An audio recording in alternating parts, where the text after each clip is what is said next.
Let's begin with one more word of prayer. Heavenly Father, thank you for the opportunity to study both science and Scripture. I pray that your Holy Spirit would rain down in this place. In Jesus' name, amen.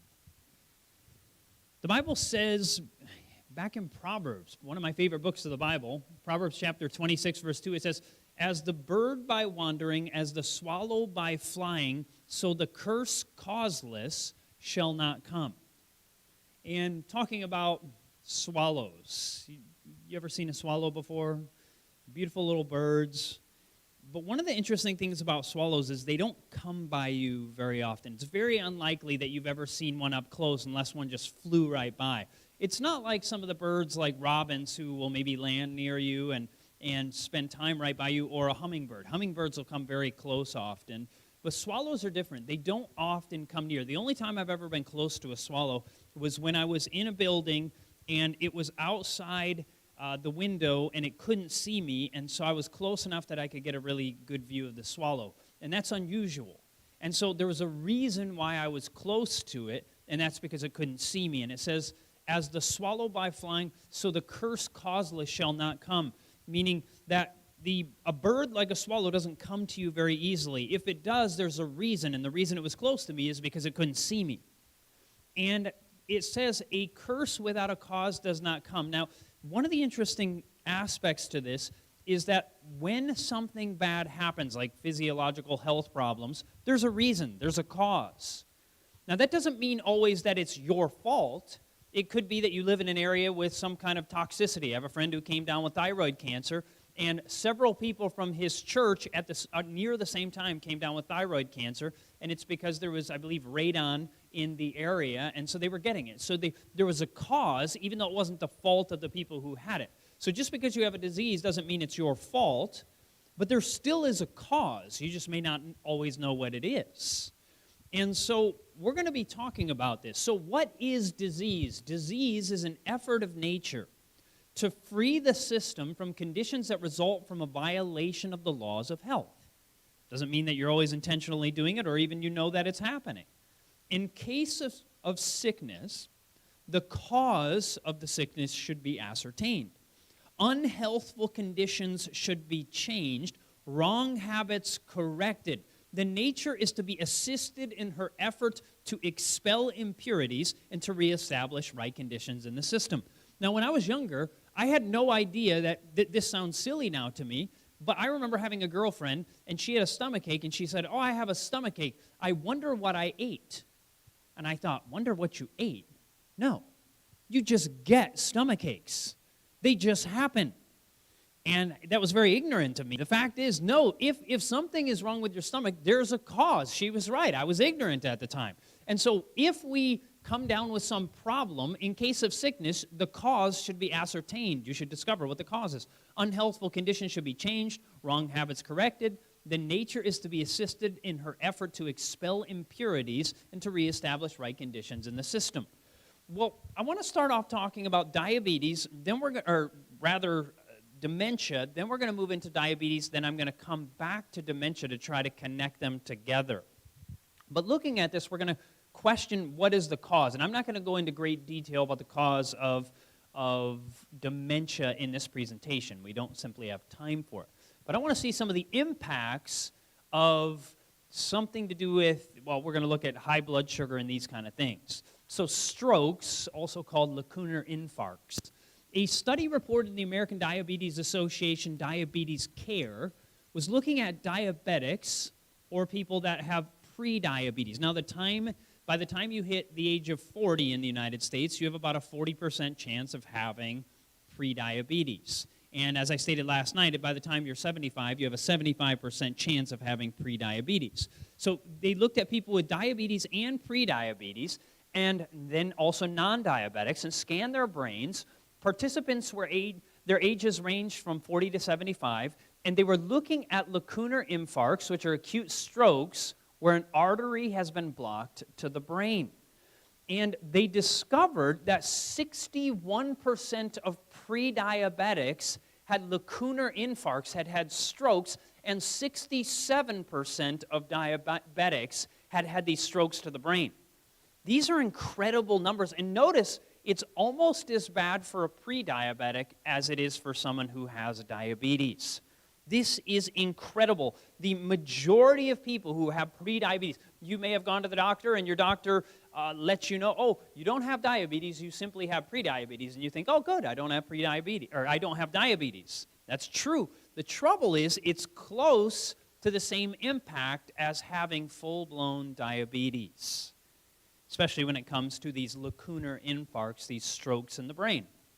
And now, looking at this, we're going to look at blood sugar and brain function.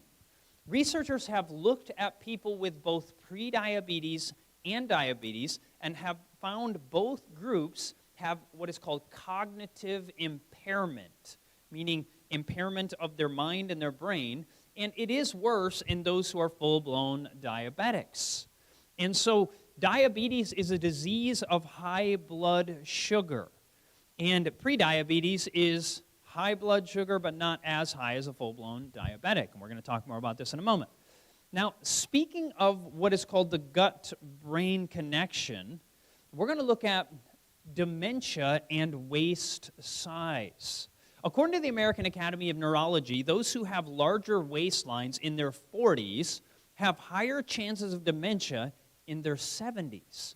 Those who have a large waist in their 40s are overweight are 2.3 times, they have 2.3 times greater risk than of dementia.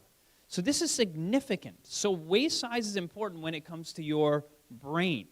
And this isn't just talking about looks, this is talking about the impact on the brain. And we're going to talk a little bit more about this, but you may remember in Daniel chapter 1, Daniel and his friends were taken to Babylon from the city of Jerusalem. While there, they were given the king's meat and food, and Daniel and his friends weren't comfortable eating the king's food because they didn't know if it would be potentially unclean or unhealthy or what is called common in the Bible. And so they asked to do a test. They asked to do a test, and it was in Daniel 1, verse 12, where he asked, test your servants, I beg you, for 10 days. Let's do a 10-day study, and let them give us vegetables to eat and water to drink. What's fascinating is that scientists have now taken this, and they have tried a replication of this original study to see if it had any impact on the physiology of the health of those who would change their diet to a plant-based diet. What did they find? They called this study the Daniel fast, which is not actually a fast. They took 43 people and they put them on a diet similar to the one found in Daniel chapter 1. And these people ate higher amounts of carbohydrates on the diet and less protein, because general plant-based diets are higher levels of carbs. And typically when people think of carbs, they think of things like candy bars and Twinkies. But we're not talking about eating candy bars and Twinkies. We're talking about, guess what? Fruits, grains, vegetables, these kinds of things. Whole foods, the way that God prepared them. And what ended up happening? So they ate higher amounts of carbs on their diets and less protein. During the diet, they had lower blood sugar and blood lipid levels. So eating more carbs helped them have lower what? Blood sugar levels. This doesn't make sense. Or does it? We're going to actually find out it makes perfect sense when you look at the research. And these people were not diabetics, but they ended up showing less insulin resistance. And diabetes and type 2 diabetes are diseases of what's called insulin resistance. And if you don't know what that means, you're going to find out in just a moment. And so here's the thing, though. You may say, okay, I might get lacunar infarcts, I might get strokes, but I'm not so worried about that. I may not even know, right? Or you might say, well, I'm not worried about my heart. Most people don't care about their heart, even though heart disease is the #1 killer. They're not so worried about it. But one thing we don't want is to lose our mind. And number 2, we also don't want to be unhappy, right? We don't want to be depressed. But it turns out that diabetics are twice as likely to have depression compared with non-diabetics. So this is not just a disease of the body. This ends up being a disease of the mind. And none of us want to be unhappy. And the good news is that most of depression can be reversed. We're going to be talking about more about that in the next message.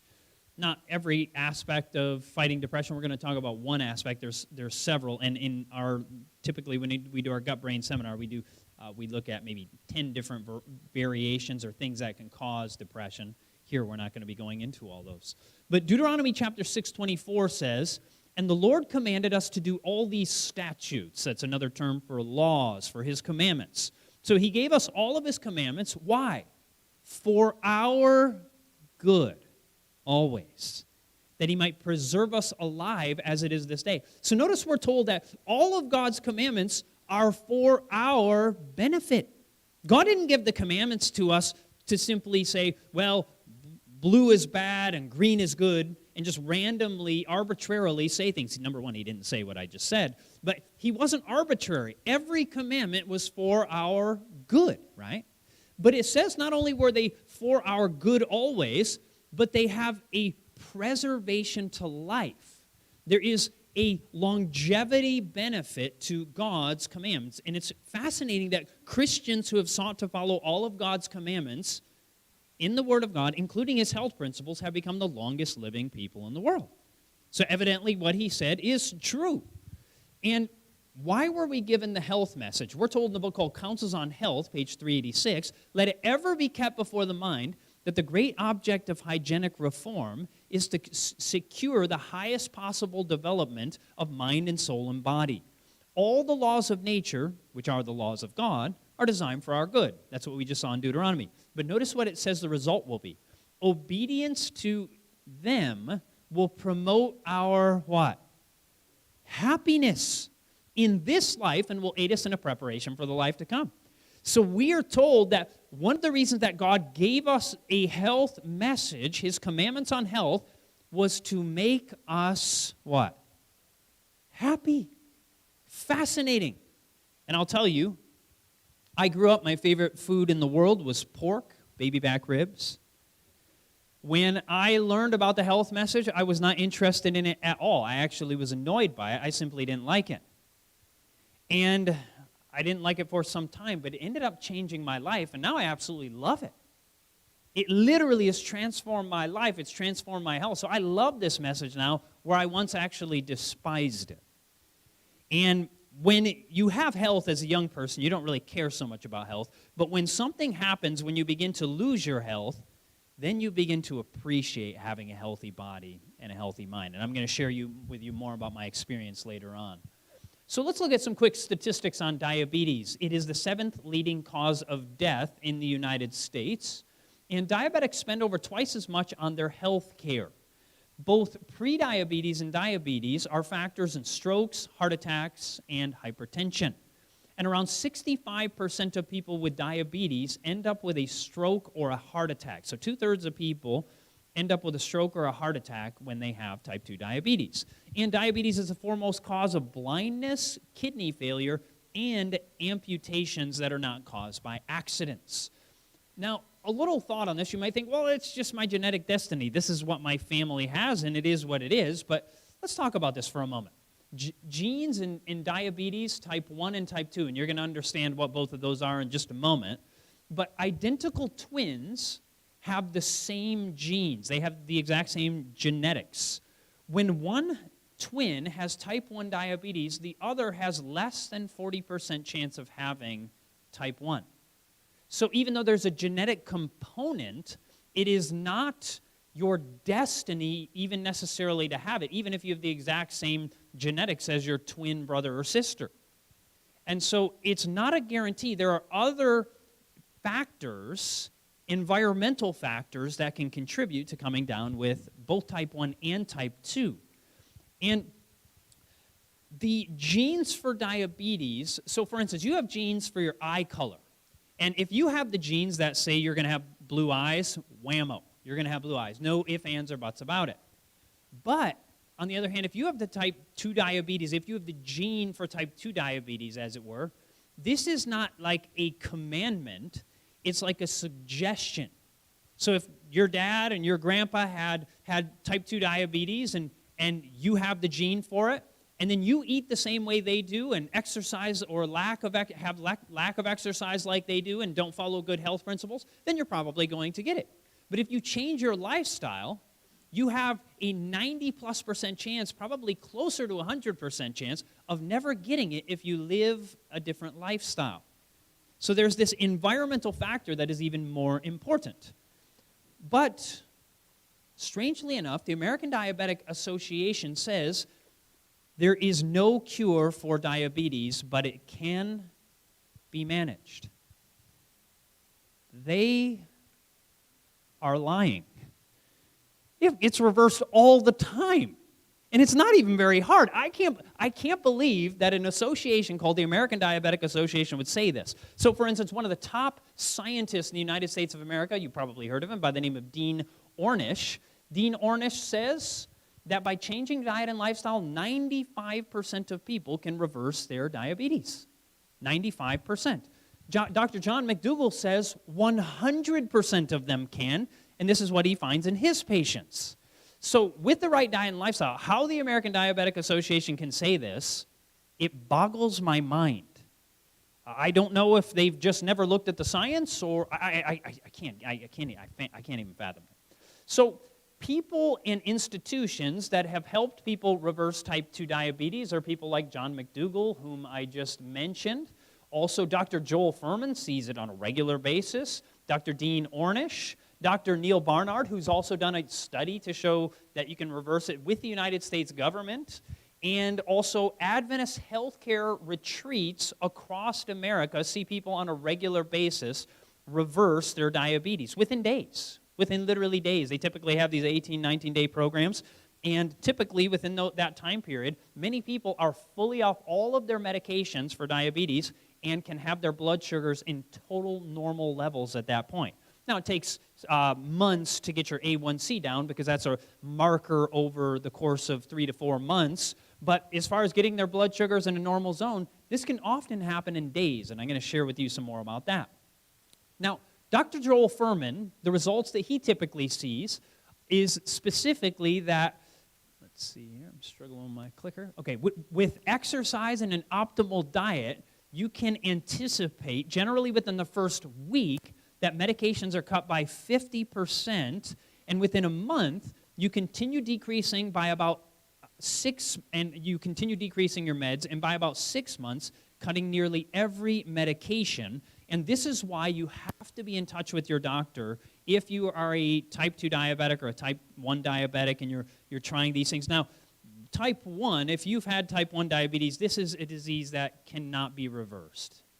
But type 2 diabetes, in the vast majority of cases, 90+% of people can reverse it. But you want to be in touch with your doctor if you begin to implement some of these things, because your blood sugars will start dropping within a day or two. Very rapidly, they'll start dropping. And if you have some serious medication like insulin or certain other medications, they can drop your blood sugars too low. So you've got to work with your doctor and tell them, I'm going to be changing my diet. I'm going to be checking my blood sugars regularly. And so could you help me just in case they start dropping? And they may think, oh, nothing's going to happen. You won't see any difference. But within a day or two, they're going to just start plummeting. But the drugs could push them too low, and you could go into a diabetic coma. But that's why you have to be working with your doctor on these issues. So I want to talk to you about something called glycosylation. And glycosylation is, if you imagine honey, and let's imagine you eat a meal with plenty of carbohydrates and you have blood sugar issues, you end up, after you eat it, your body begins to digest it, and some of that sugar begins to go into the bloodstream as a simple sugar called glucose. But we'll just call it sugar to make it simple. And that sugar begins to go through your bloodstream, and as it does, it starts to kind of connect to your artery wall, to the actual blood cells themselves, and it connects to a protein on there. And as it does this, it can cause damage to the body, it can cause damage to the nerves, to the arteries, and so forth, and it can in time potentially cause inflammation. And as this sugar travels all over the body and it impacts the nerves of the eyes and various portions of the body, it can cause damage, and we're going to talk more about that damage in just a moment. But I want you to understand the diagnosing of diabetes so that it's not such a mystery to you. And this is how diabetes is diagnosed. if you went to your doctor and they do a special test called the hemoglobin A1C test, they're going to give you some numbers, and you're going to hear, oh, your A1C is, let's say, 5.6. Well, then you would be in the normal range. You're not a diabetic. Last time I checked, I think I was about a 4.7, something like that. And if you have a 5.7 to 6.5, you're in the prediabetes range. And if you're at 6.5 or above, or just under 6.5 rather, but if you get to 6.5 and above, you are in the diabetic range. And for every point increase, so if you go from 5.7 to 6.7, for every 1 point increase, you increase your chances of dying by 21%. You increase your chances of heart disease or a heart attack rather, by 14%, amputation by 43%, and kidney disease, vision loss, and nerve damage by 37%. So this is serious, and by changing your lifestyle, you can start that number dropping with the next time you go test. I mean, as long as it's a few months later, it can significantly drop, maybe several points, depending on where you're at when you begin. And so this is an important thing to consider, but in talking about diagnosing, we're going to go a little further, diagnosing diabetes. There are 4 main ways that you diagnose diabetes. Number 1 is, as we just said, a A1C of 6.5 or higher. Number 2, a fasting plasma glucose test of 126 milligrams. What that means is, if you slept through the night and you hadn't had any food this morning, and you prick your finger and check your blood sugar, and it's 126 or higher, or 150 or 200, if you haven't eaten over the night, and you still haven't eaten today, you're considered a diabetic. Number 3 is what's called an oral glucose tolerance test. That's where you go into the doctor, they make you take this big drink of just very sugary drink that probably tastes kind of nasty because it's just like sugar, sugar, sugar. And so you drink that thing down, and then they test your blood sugar typically 2 hours afterward. And if your blood sugar is at 200 or above 2 hours after taking this sugary, sugary drink, you are considered to be a type 2 diabetic. Or you could be a type 1 also, but you'd have to check that. And the 4th way is what is called a random plasma glucose test. That means if at any point ever you check your blood sugar and it's 200 or above, at any point if you have a 200 blood sugar or above, you are considered a type 2 diabetic, or you could be type 1, but we're going to talk about the differences between the two in just a moment. So what are some of the dangers of prediabetes? Well, if you have prediabetes, you have a 50% greater chance of having a heart attack or stroke than someone who doesn't. Now, we saw it's 2/3 increased risk for heart attack if you have diabetes, but it's 50%. So it's almost as bad to have prediabetes as it is to have diabetes. And so what are some of the side effects? Things like heart attacks we've mentioned, strokes, something called nerve damage or neuropathy. Now, I'm going to show a video clip. Hopefully I did it right this time. We'll see if my audio works. If not, I'll try to finagle that, and we'll see if we can get that working. This is a video from our diabetes seminar that we do. Uh-oh, I did it again. Let me see if I can fix that.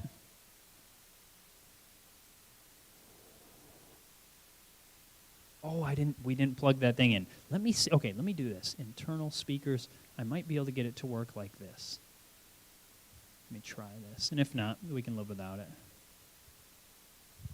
One of the difficult areas of diabetes is that people get what we call peripheral neuropathy. Peripheral neuropathy is often a painful condition. It's like a pins and needles sensation that can be significantly painful enough that people are seeking pain medicines to try to control it. Peripheral means out there at the ends, and so you see neuropathy. It's a pathy of the nerves, in other words, a disease of the nerves. It's a complication of diabetes where the nerve actually loses its ability to send messages to the spinal cord, and they can't feel. And there's numbness and later on pain. The most common thing I hear from people with neuropathy is when it's getting in its advanced stages, my feet feel like I'm walking on razor blades, even when they're laying down. And the most common reason in the Western world is diabetes and alcohol. Alcohol can also cause peripheral neuropathy. And that is a condition that has thought to previously not been able to be reversed. Now, if you talk to most people who manage diabetes, they'll say, we're going to try to manage your peripheral neuropathy, and we're really probably not, we can't reverse it, but we're going to slow it down, and we're going to try to make it not get worse. If people stay on this program, they can reverse their peripheral neuropathy. The astonishing thing is you put people on a plant-based diet, using only plants for food sources and using them unrefined.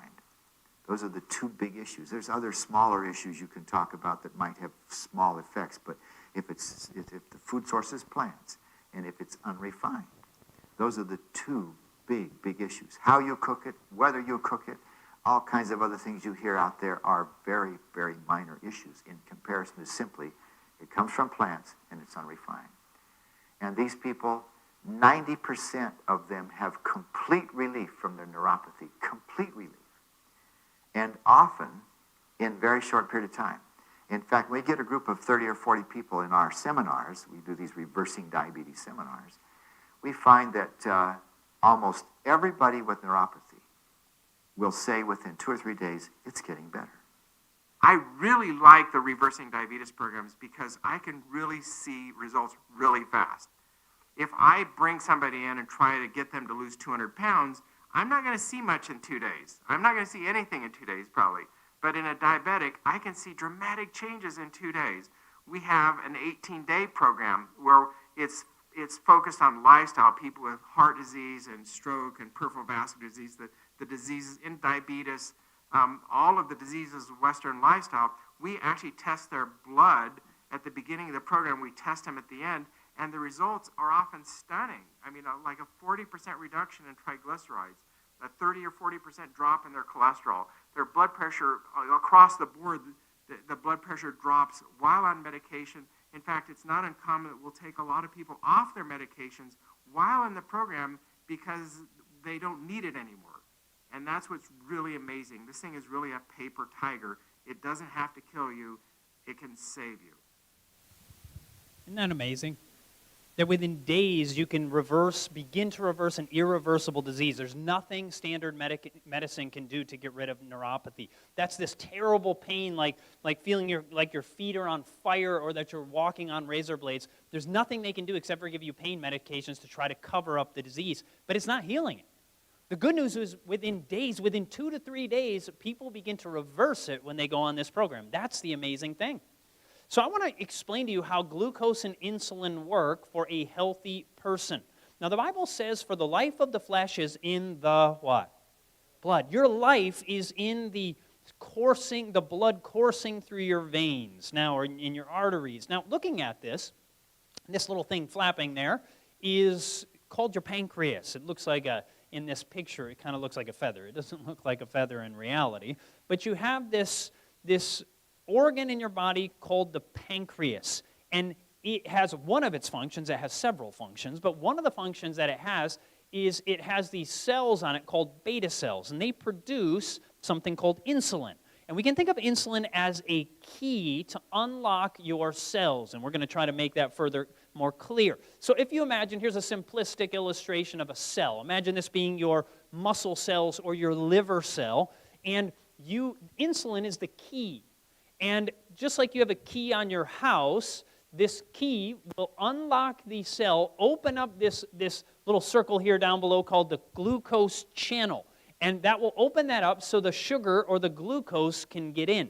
Now I'm going to show you a little video I put together to help you understand. So this 5-pointed flower type things in our illustration is the insulin, and the balls, the little white balls, are glucose or sugar, and this large circle, you can see part of it here. This is the cell, one of your muscle cells. So imagine you've just eaten a meal that has fats, proteins, and carbohydrates. Some of those carbohydrates are now beginning to surge through your arteries. They're flowing through your body, and your body notices that, and it'll tell your pancreas, make the keys. We got to open up the cells, because the main source of fuel for cells is carbohydrate, or simple sugar.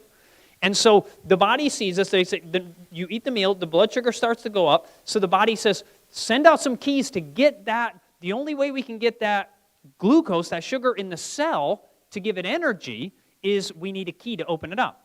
I used to live in a motorhome, and the motorhome would have on the fuel door a key because they're a big enough tank that people might want to come siphon off your fuel.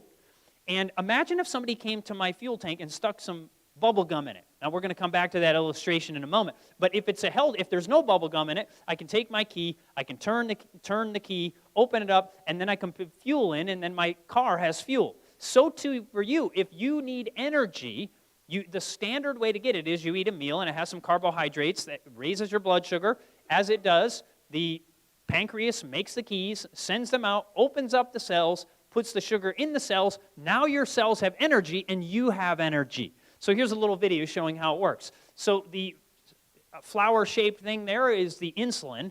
It connects to the insulin receptor on the cell, and as it connects to the insulin receptor, that opens up the cell. Now the glucose, the sugar, can enter into the cell, and now you have energy. This is a normal, healthy person. The pancreas makes the insulin.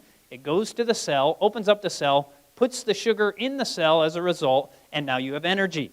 And perfect health depends upon perfect circulation, we are told, in healthy living or healthful living. And now I want to show you how glucose and insulin work in a type 1 diabetic. You'll understand this after we get through this. The first one was a healthy person. Now this is what's called a type 1 diabetic.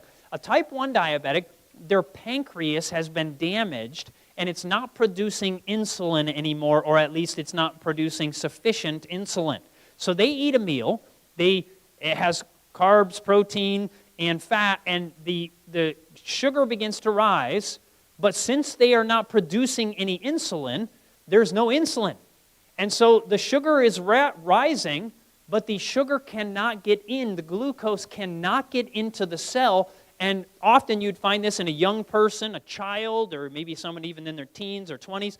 They start getting terribly, terribly tired, and if they do not get some insulin, they will in time die. And that's why they have to inject or use an insulin pump, because they need to get the keys to get the energy, and if not, they won't have the energy. And so this is what happens in a type 1 diabetic. Their pancreas has been damaged, the beta cells have been damaged. The good news is, and I hope it works out, they've been doing some new therapies, some new research on, what do you call it again?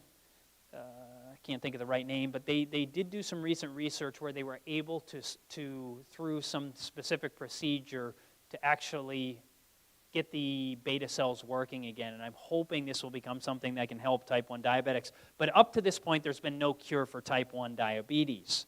And so how does it work for a type 2 diabetic? Now, a type 2 diabetic, their pancreas still produces plenty of insulin, especially in the beginning. In the beginning, they have type 2 diabetes. Their pancreas is producing plenty of insulin. And notice this next picture of our cell. It's kind of hard to tell in our picture, but if you notice, it's kind of more pink, the cell, rather than red, because this cell is becoming coated and filled with fat. This is what the researchers call intramyocellular lipid. That means fat within the cell. And it's kind of similar to, like I said, if somebody came to your keyhole and they filled it with bubble gum. So you have a good key and a good keyhole, but something is gumming it up. It's making it hard to get your key in there. And so the best thing to do would be to get the bubble gum out of the keyhole, right? And same here. Now here's the illustration. So here we have our fatty cell, and we have our insulin. We have plenty of insulin. But it goes and it doesn't connect well. It's resisting the insulin. It's insulin resistant, and so the sugar can't get into the cell. And so you know what the body does to rectify the situation originally? It tells your pancreas, make more keys, make more insulin. And so your body starts to produce more and more and more keys, and they throw them out there, and finally some connect, but it's overworking the pancreas at that point. But the pancreas still works initially in the type 2 diabetic. They even produce more insulin than your average person. So this is how type 2 diabetes works. The pancreas produces the insulin, but it's being resisted because of the fat. Now, if you could get rid of the fat, guess what happens? It's like getting rid of the bubble gum. Now the key starts working again. We're going to talk about this a little bit more. But back to dementia. You say, okay, I get this, but how does this work with dementia? There is something in our brain called IDEs, which stands for insulin-degrading enzymes. IDEs, insulin-degrading enzymes.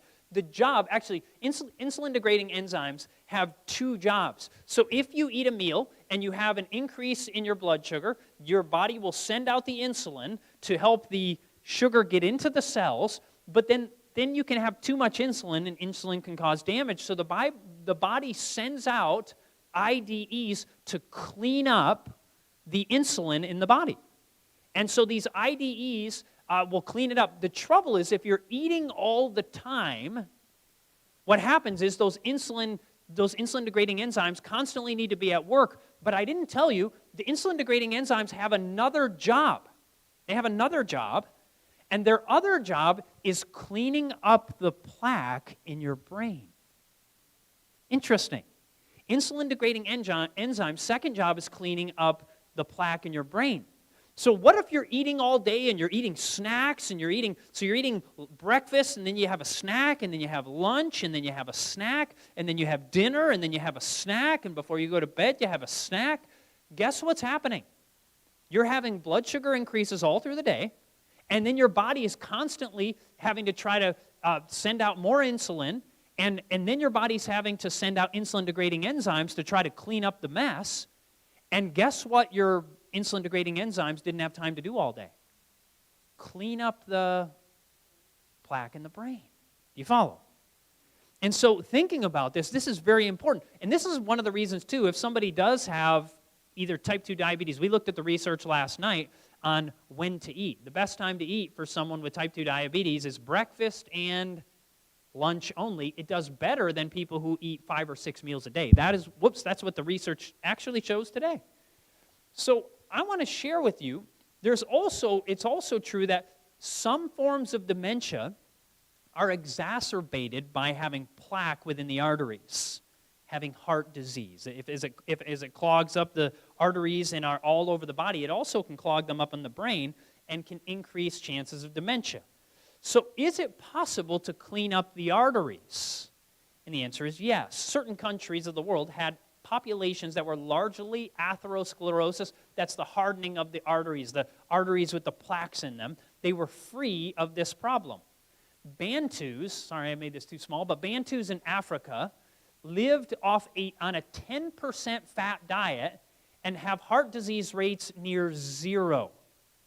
In New Guinea, where they ate a 10% fat diet, of 600 autopsies, only one person died of heart disease. Now, this is the most common disease in America, is heart disease, and yet looking at these people, they were nearly heart disease free when they were eating this low-fat, plant-based diet. In an area of Ecuador, 800 people studied that ate mainly a whole plant-based diet with one serving a week of animal protein, had heart disease rates near zero. 25 populations on low-fat diets had low levels of heart disease. You may have heard of Nathaniel Pritikin. This man was quite fascinating. He came down with heart disease. There was no answer for it at the time. There was no way to reverse it. But he was a man who wasn't even a scientist, but he just thought, I'm going to study every bit of science I can get my hand on to find out, is there any way I can figure out a way to reverse this? And so this is what he did. But he ended up working with scientists to do a study, and this is what they found. This was in the Journal of Applied Nutrition. They took 38 men with advanced atherosclerosis, average age of 60, and put them into two groups. They had so much heart disease that most could not walk on a treadmill faster than 1.5 miles per hour without pain stopping them.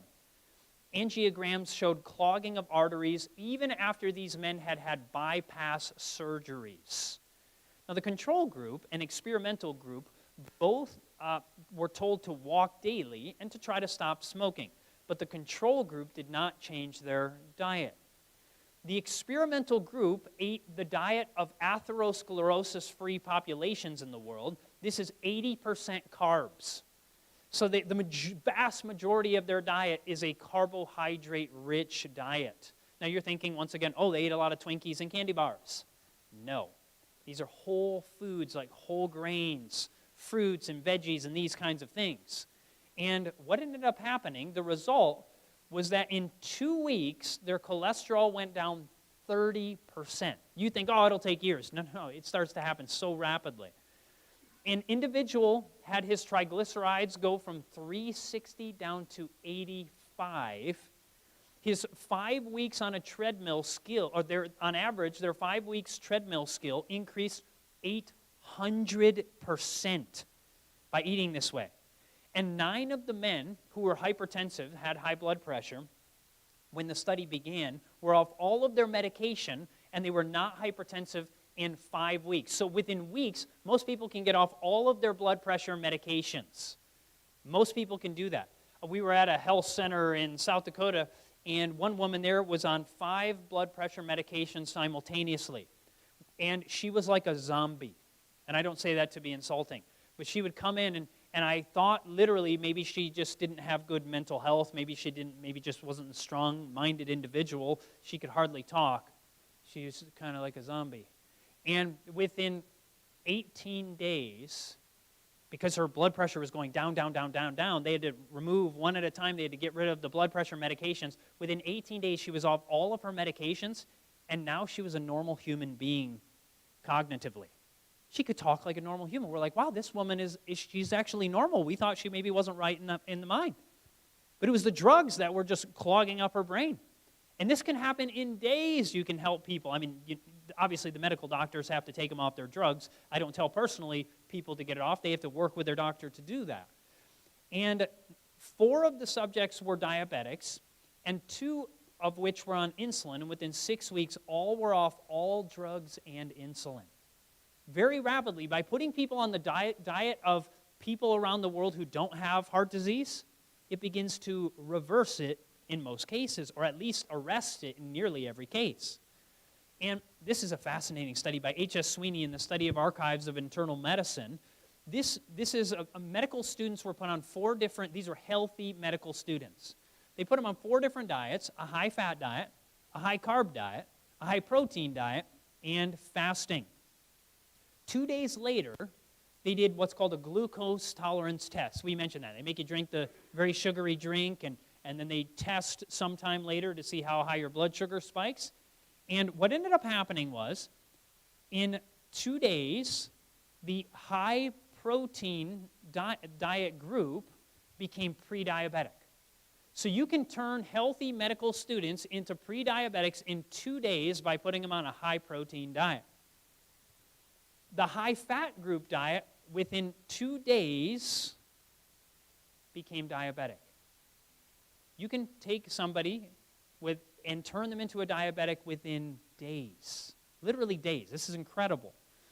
And the high-carb group was totally normal. No diabetes. Interesting, because people think that, well, carbs are what cause diabetes. What did we find is actually blocking the carbs from getting into the cells? It's the fat. And so once again, why do they have high blood sugar? Because the sugar can't get to the cell. And so when it gets in the cell, they don't have high blood sugar because it's in the cell giving you energy. But when you have it coated with fat, it stays in the bloodstream and you have high blood sugar. You have either pre or full-blown diabetes.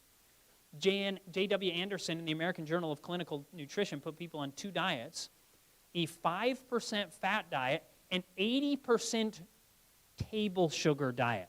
Is that a healthy diet, 80% table sugar? Could you imagine how nasty it would be to shovel pure sugar into your mouth, 80% of your diet? That would be horrid, but they did it in a study. So they had a very low-fat diet, only 5% fat, 80% sugar. And then they had another group that did 65% fat, oil, and 20% sucrose, sugar. After 2 weeks, the high-fat group was considered diabetic. So notice, oil can turn people into diabetics.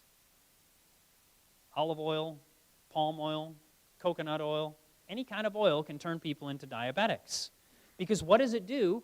It coats and it fills the cells, blocking the sugar from getting into the cell. And you notice the man who talked about this diabetic neuropathy, the terrible pain in the extremities? He said the one factor that can reverse it within days is eating what kind of food? plant food unrefined. And that includes not simply sugar, but also oil. You can eat olives, and then you get some of the good oil there. And it's not a sin, by the way. I'm not here to tell you it's a sin to do that. But if you struggle with blood sugar issues, even cutting out the oil can have a significant impact. This is no pressure, but it is amazing how fast your disease will begin to go away when you eat food the way it was designed by the Creator's hand. Because what is sugar? It's refined plant food. What is oil? It's refined plant food, right? And both of them can have detrimental impacts. You may have seen just a few weeks ago, a study came out showing that olive oil lowered the chances of heart disease. And that's true. Compared with animal fat, it was better. So it's better than animal fat, and it is better than animal fat. But you know what's even better than refined fat? Unrefined fat, meaning eating it in the food, eating it in the nut instead of squeezing the oil out of the nut. When you eat it the way God designed it, it's even better for your body. It's not a sin to eat it. I'm not saying that. It's just, if you're looking for optimal health, the closer to eating the way God designed food is the best. And the 5% fat group, the one eating 80% pure sugar, continued their diet for an additional 7 weeks and was still found to be normal. You can feed people just straight sugar and they won't have high blood sugar if you get their fat low enough. Do I think you should just eat pure sugar? No, that's ridiculous. But the point is that it's the fat clogging up the cells that creates the problem. And I.M. Rabinowitz in the Canadian Medical Association Journal put thousands of patients on a 21% fat diet in Montreal Hospital. After 5 years, 24% of those who had been taking insulin were able to get off their insulin, and those who were still on insulin dropped their dosage by 58%. But notice these people were on 21% fat diet. What if you went even lower? Here's another study on 80 insulin-dependent patients. These people had to inject insulin. They put them on a 12% fat diet, and less than 5 months later, 72% of them were off their insulin, and the bulk of the others had lowered theirs. They could be closer to 95 to 100% if they just went totally whole food. But one of the great things you can do, along with a healthy diet, is walking after a meal. If you wait an hour after a meal to go for a walk, your blood sugar will spike to a high level and it's too late to keep it down by exercising. But if the moment you finish eating, you say, you know what, we're going to maybe just stick the plates in the kitchen, stick the food in the fridge, and we're going to go for a walk. For every 1 minute you walk directly after a meal, it can lower your blood sugar by 1 to 3 points.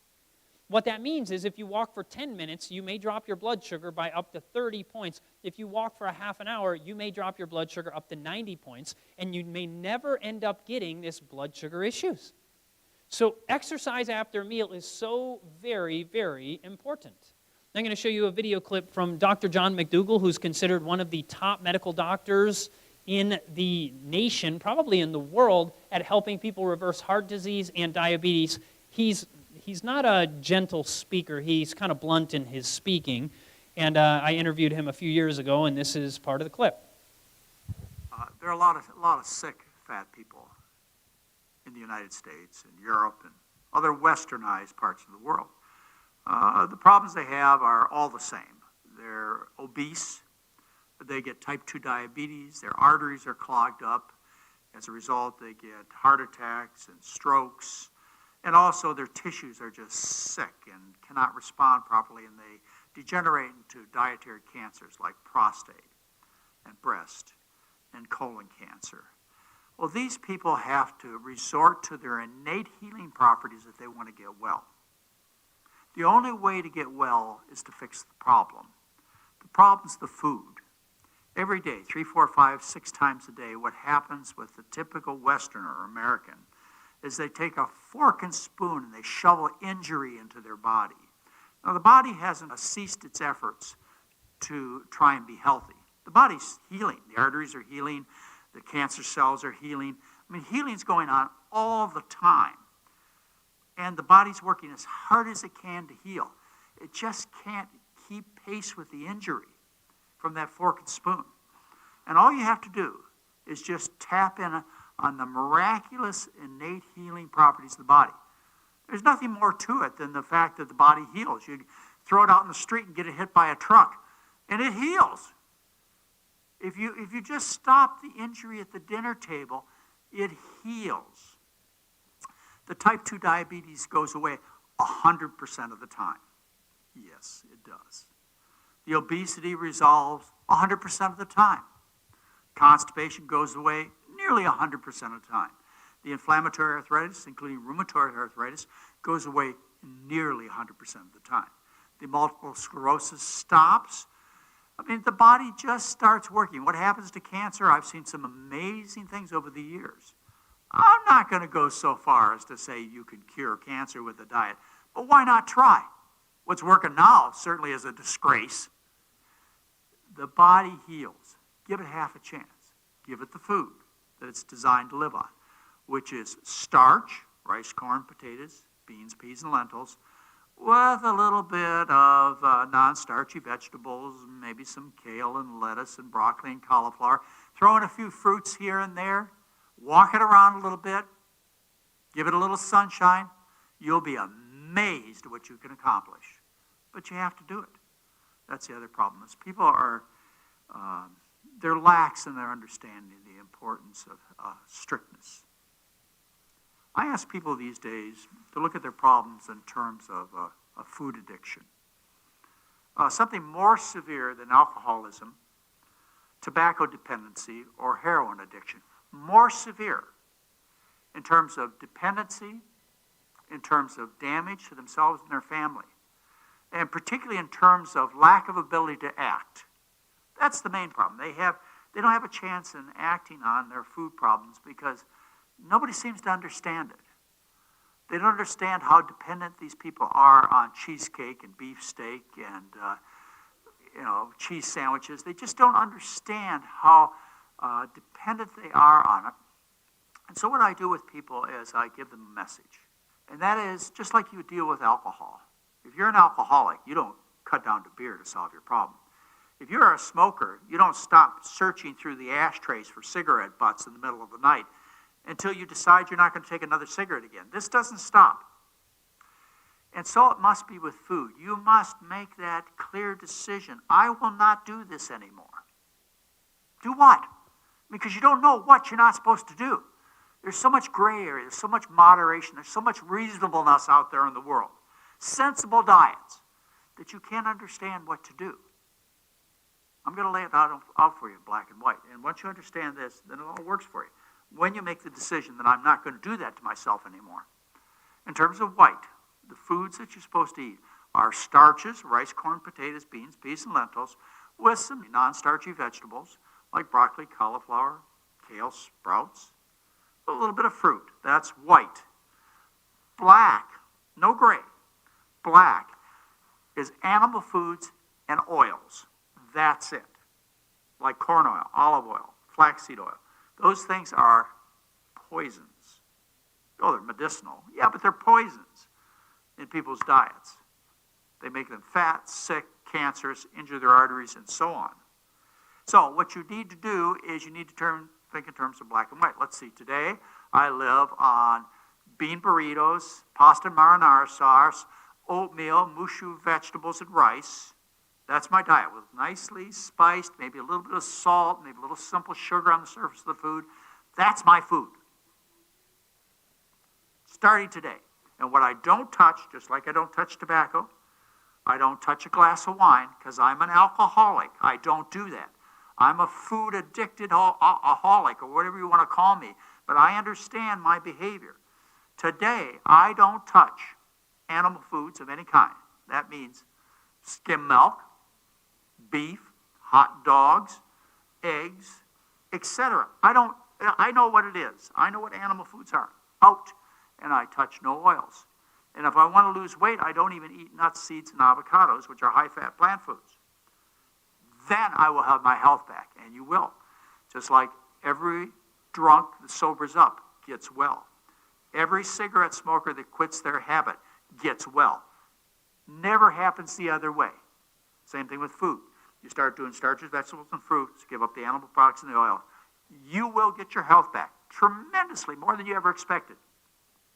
Sure, there's some permanent damage, but probably less than you ever imagined. Your body will do better than you ever expected it to. Got nothing to lose. Costs you nothing either. And once again, we're not saying it's a sin to eat that, not at all.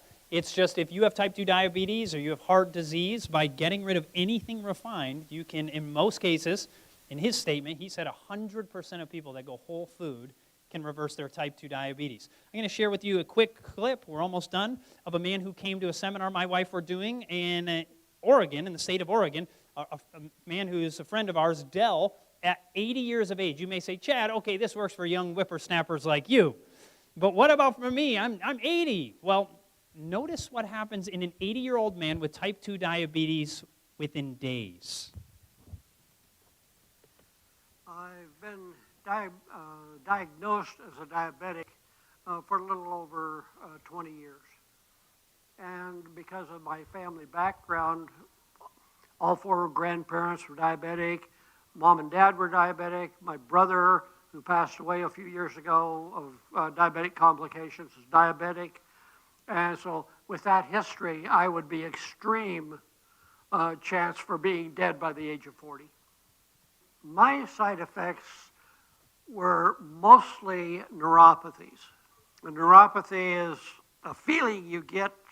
It's comes from within the nerve system, deteriorating due to the blood sugar situation. And mine was numbness in my feet. My feet, half of both feet were always numb, and sometimes even back as far as my heel coming up toward my ankle on some days, but always half a foot. At night, periodically, the rubbing of my feet on the sheets would feel like they were being rubbed on a red-hot iron, just like they were being blistered.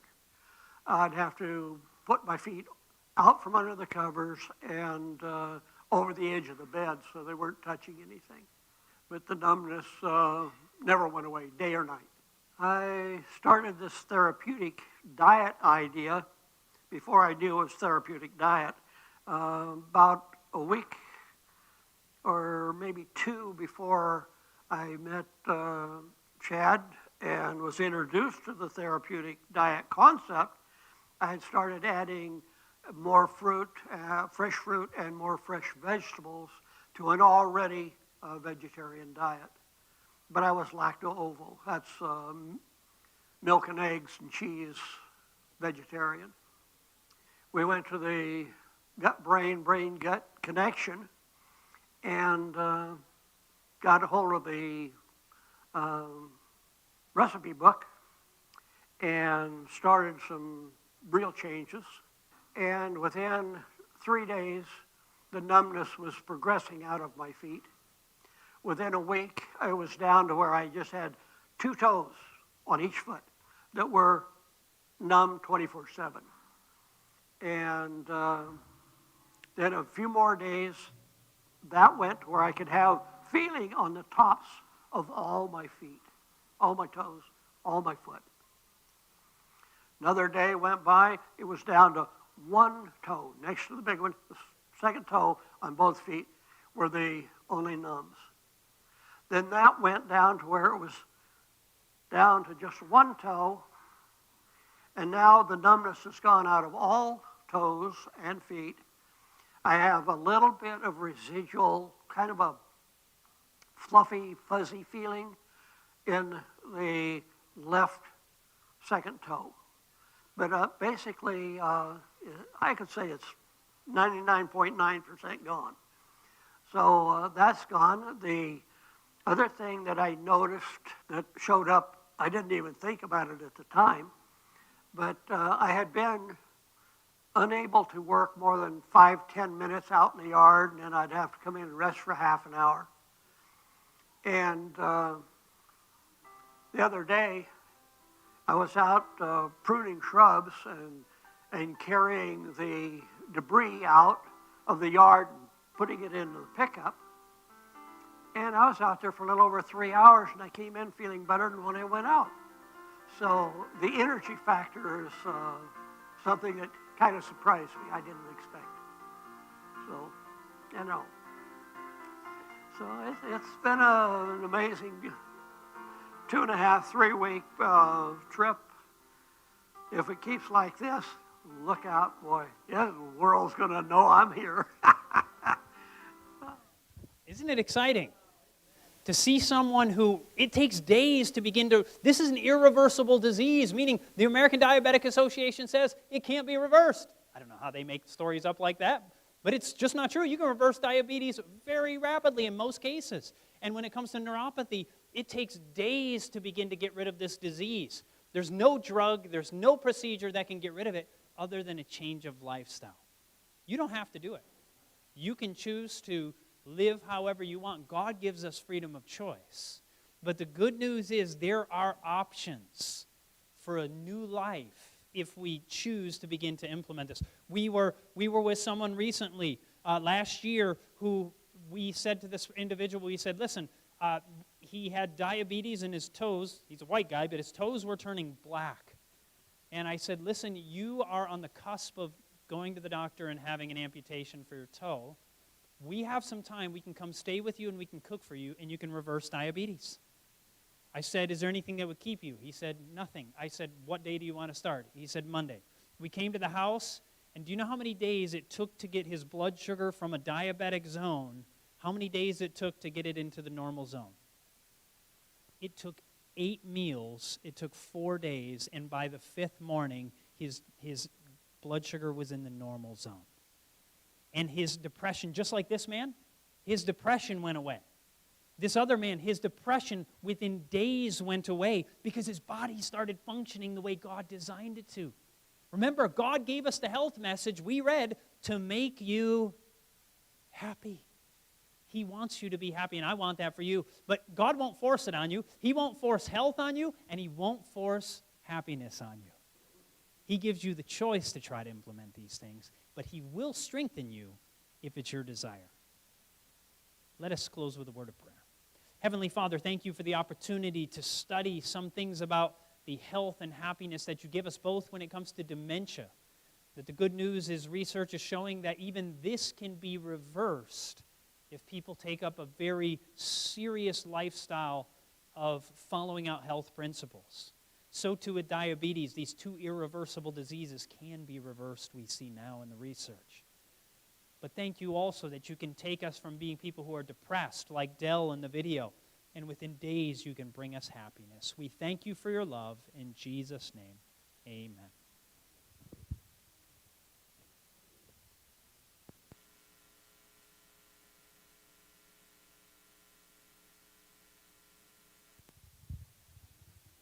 There'll be a break now, and 11 o'clock is when we will be having the next seminar topic.